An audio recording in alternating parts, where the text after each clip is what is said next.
alaga tayo nito. Pinapanood si nanay eh. Ang ganda.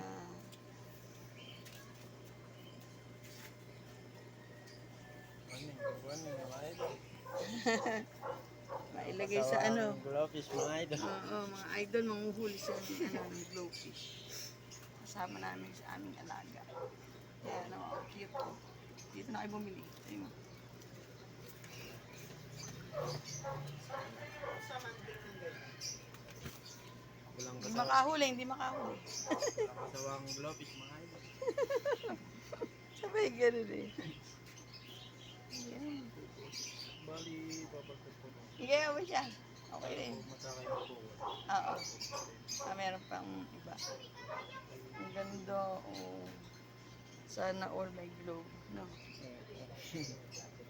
molly. Ay, mga ganyan. Mga Ang molly yan. cute.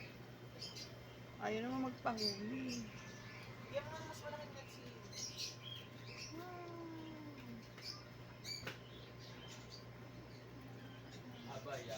Hindi okay na taboy. Nakahuli na. Yung may pink na. May purple ba dyan? Sabi nga. Opo, ma'am. Hindi yan nanganganak. Mahirap po i-breed mo na. Mahirap. Pero matagal buhay niya. Yes po, ma'am. Yung Mga 2 to 3 years po. mga baby namin isda eh, nako. Hindi po yung katulad ng mga molly na umaanak ng isda. Oo. Pag po kasi yung kanila. Kaso nawawala yung nanay. Iniwan yung anak. Pag Siguro. sila sinanganak yun, namamatay na rin po eh. Ay, ganyan. Opo. Kaya pala siguro. No. Nanganak siya pero namatay yung nanay. Yan ang sinasabi. Bawal mag-anak. Ano po kasi nakakakain pagkaanak, parang nabibinat yung isda. Ay, ganun. Eh hindi naman po natin maibukod ng agad. Oh, alam niyo na daw, guys. Naging ano yun, oh.